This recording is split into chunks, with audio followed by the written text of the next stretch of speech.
Shalom, salam berkat dari kami untuk pendengar sekalian. Saat ini pendengar akan diberkati dengan program Hari Ini Harinya Tuhan bagian yang ke-8. Sebuah program rohani tentang doktrin Alkitab yang menolong kita untuk semakin tertanam dalam kebenaran firman dan bertumbuh dalam kemuliaan. Bersama hambanya, Pendeta Gilbert Lumwendo, STH. Banyak orang merasa doktrin Alkitab sebagai sesuatu yang membingungkan. Tetapi tahukah saudara bahwa doktrin Alkitab intinya adalah memahami Alkitab dengan benar, dengan pemahaman yang sistematis, sehingga kita terus dapat tertanam di dalam kebenaran firman, sehingga kita terus bertumbuh di dalam kemuliaan Allah. Buka hati saudara sekalian untuk menerima berkat-berkat firman-Nya hari ini. Rencana Allah bagi setiap orang percaya adalah agar setiap orang percaya dapat hidup dengan aman dan tentram. Nah, apa artinya hidup dengan aman dan tentram? Yang pertama, otomatis bebas dari musuh. Bukan berarti kita tidak memiliki musuh, tapi kita bisa menang atas musuh. Karena Alkitab berkata, ular dan kalajengking akan kau langkahi. Engkau akan menginjak anak singa dan ular naga. Artinya apa? Ada musuh di depan kita, tapi Tuhan memberi kuasa yang luar biasa. Tuhan memberi anugerah yang besar. Bahkan Tuhan menyatakan kemuliaannya dahsyat, sehingga kita menang dari musuh dan melihat kuasa Tuhan dinyatakan. Haleluya. Dan yang kedua, apa artinya hidup dengan aman dan tentram? Yaitu lepas dari malapetaka dan mara bahaya. Karena Alkitab berkata malapetaka tidak akan menimpa kamu dan tulah tidak akan mendekat kepada kemahmu. Alkitab berkata satu utas rambutmu pun tidak akan jatuh ke tanah tanpa seizin Tuhan. Artinya apa?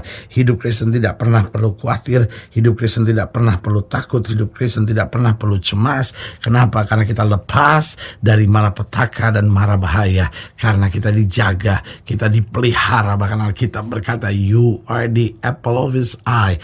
Engkau adalah biji matanya Allah. Haleluya. Dan yang ketiga, artinya kita hidup dengan aman dan tentram, yaitu kita bebas dari kekurangan. Karena Alkitab berkata, pencuri itu datang hanya untuk mencuri, membunuh dan membinasakan. Lalu Yesus dengan tegas berkata, tetapi aku datang untuk memberi domba-dombaku hidup dan hidup yang berkelimpahan. Artinya Tuhan tidak mau kita kekurangan, tetapi Tuhan menyediakan berkat bagi kita yang percaya. Sehingga anak Tuhan yang sungguh-sungguh bergantung dan berharap kepada Tuhan tidak pernah akan kekurangan, tetapi hidup dalam berkat-berkat yang berkelimpahan. Haleluya. Dan yang keempat, saya pelajari apa artinya hidup orang percaya senantiasa hidup dalam aman dan tentram, yaitu kita bebas dari sakit penyakit.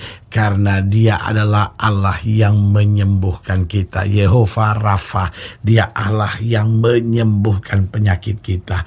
Artinya apa? Bisa saja karena kita salah dalam mengatur kehidupan kita, dalam menggunakan waktu kita, dalam mengatur banyak hal dalam hidup kita. Bisa saja kemudian kita terserang sakit, tetapi kuasa kesembuhan Tuhan tetap dinyatakan buat kita yang percaya. Karena Alkitab berkata, sesuai dengan imanmu jadi padamu. Alkitab berkata oleh bilur-bilur Kristus, kamu yang percaya sudah disembuhkan. Haleluya. Selamat datang dalam program kita Hari Ini Harinya Tuhan, sebuah program rohani yang kembali mengingatkan kepada kita betapa pentingnya kita menjadikan firman Tuhan sebagai dasar keseharian hidup kita. Karena selama kita jadikan firman Tuhan sebagai dasar keseharian hidup kita, langkah-langkah ke depan kita penuh dengan kepastian, kemenangan, berkat, mujizat, dan perkara-perkara besar. Haleluya. Dan dalam program ini kita sedang membahas tentang diam dengan aman dan tentram. Nah, ini penting sekali. Bagaimana kita hidup di tengah dunia yang makin hari makin menakutkan, makin hari makin kacau, tapi kita bisa diam dengan aman dan tentram. Haleluya. Nah, saudara yang kasih dalam Tuhan, dalam pembahasan kita tentang diam dengan aman dan tentram, kita mau sama-sama belajar dari Yeskiel pasal 28. Yeskiel pasal 28 ayat yang ke-20 sampai ayat yang ke-26. Yeskiel pasal 28 ayat yang ke-20 sampai 26. Demikianlah firman Tuhan di bawah judul perikop nubuatan melawan Sidon. Lalu datanglah firman Tuhan kepadaku, Hai anak manusia, tunjukkanlah mukamu kepada Sidon dan bernubuatlah melawan dia. Dan katakanlah begini firman Tuhan Allah, lihat, aku menjadi lawanmu hai Sidon, dan aku menyatakan kemuliaanku di tengah-tengahmu. Dan mereka akan mengetahui bahwa akulah Tuhan pada saat aku menjatuhkan hukuman atasnya dan menunjukkan kekudusanku terhadap dia. Aku akan mendatangkan sampar atasnya dan darah akan mengalir di jalan-jalannya, dan orang-orang akan mati rebah di tengah-tengahnya karena pedang yang datang dari sekitarnya melawan dia. Dan mereka akan mengetahui bahwa akulah Tuhan, dan tidak ada lagi bagi kaum Israel dari semua tetangganya yang menghina mereka, menjadi duri yang menusuk atau onak yang memedihkan. Dan mereka akan mengetahui bahwa akulah Tuhan Allah. Beginilah firman Tuhan Allah, pada saat aku mengumpulkan kaum Israel dari tengah-tengah suku-suku bangsa di mana mereka berserak, dan aku menunjukkan kekudusanku kepada mereka di hadapan bangsa-bangsa, maka mereka akan diam di tanah mereka yang telah kuberikan kepada hambaku Yakub. Mereka akan diam di sana dengan aman tentram. Mereka akan membangun rumah dan membuat kebun anggur. Ya, mereka akan diam dengan aman tentram pada saat aku menjatuhkan hukuman atas semua tetangganya yang menghina mereka. Dan mereka akan mengetahui bahwa akulah Tuhan Allah mereka. Haleluya. Nah, saudaraku yang kasih dalam Tuhan, dari ayat-ayat bacaan ini digambarkan bagaimana kehidupan dunia sebetulnya penuh dengan tantangan dan pergumulan, tetapi orang percaya dijamin di ayat yang ke-26 dikatakan demikian, mereka akan diam di sana dengan aman tentram. Mereka akan membangun rumah dan membuat kebun anggur. Saudara, luar biasa bagaimana untuk kita dapat diam dengan aman dan tentram. Yang pertama, kita harus siap melewati pendidikan kedewasaan dari Tuhan. Ini mutlak harus dilewati. Ada banyak orang berkata, aduh saya udah capek dengan tantangan, saya udah capek dengan masalah, saya udah gak kuat. Saudara yang kasih dalam Tuhan, Tuhan sedang memandang kita dan berkata, aku tahu batas kekuatanmu, aku sedang mau mendidik kamu supaya menjadi dewasa. Nah, persoalannya kadangkala kenapa kita gak mencapai posisi aman dan tentram ini?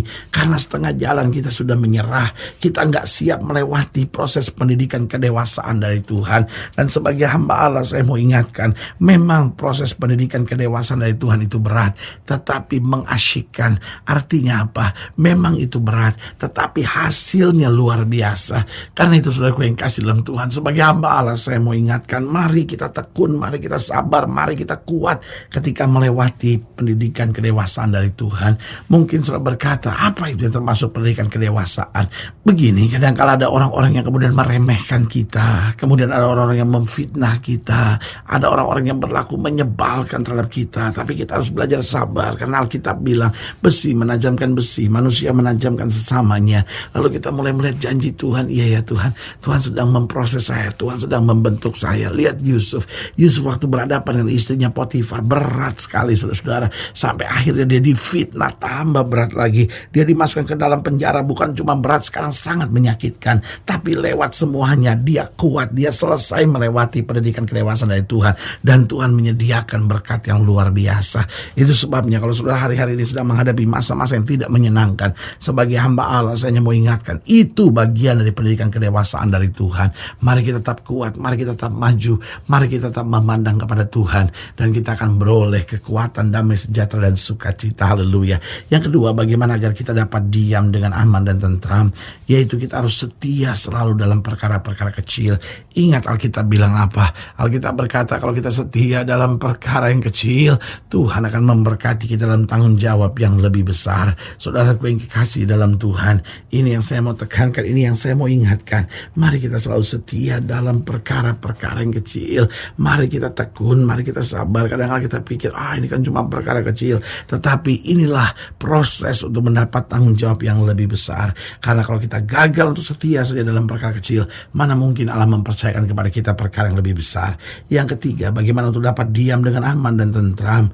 Jangan membalas yang jahat dengan yang jahat. Saya ulangi sekali lagi, jangan membalas yang jahat dengan yang jahat. Saudaraku yang kekasih dalam Tuhan, Alkitab ajarkan kita, kalau seorang tampar pipi kananmu, berikan juga kepadanya pipi kirimu. Artinya apa? Kalau kita mau hidup dengan aman dan tentram dalam hidup kita, jangan membalas yang jahat dengan yang jahat. Karena selalu saya katakan, kalau kita membalas yang jahat dengan yang jahat, maka maka itu sama jahatnya. Jangan bilang, loh tapi kan saya diperlakukan begini makanya saya begini. Saudaraku yang kasih dalam Tuhan, kalau dasar kita tidak ada yang jahat, maka orang memperlakukan apapun terhadap kita, kita tidak akan bisa membalas yang jahat. Saya bercontoh sederhana, kalau air itu adalah botol air minuman yang bersih, lalu sudah mau kocok bagaimanapun, maka air itu tetap air yang bersih. Tetapi kalau air itu kelihatan bersih, tetapi ada endapan yang tidak baik di bawahnya, lalu kita kocok, maka air itu langsung kelihatan suram, air itu langsung kelihatan kotornya. Kenapa? Karena dasarnya dia menyimpan yang kotor. Saudaraku, biarlah hati kita selalu bersih, sehingga orang berbuat jahat bagaimanapun, kita dikocok bagaimanapun, tetap kita mendatangkan damai sejahtera dan kasih bagi orang lain. Jadi bagaimana agar kita dapat diam dengan aman dan tentram? Yang pertama, siap melewati pendidikan kedewasaan dari Tuhan. Yang kedua, setia selalu dalam perkara-perkara yang kecil. Yang ketiga, jangan membalas yang jahat dengan yang jahat. Dan yang keempat, bagaimana agar kita dapat diam dengan aman dan tentram?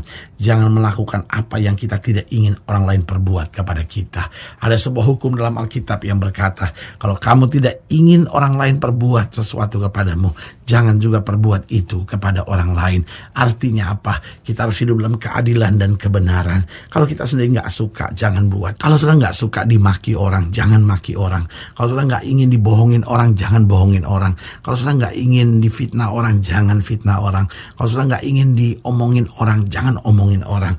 Dalam hidup ini belajar punya prinsip, apa yang menyakitkan buat saya juga akan menyakitkan buat orang lain.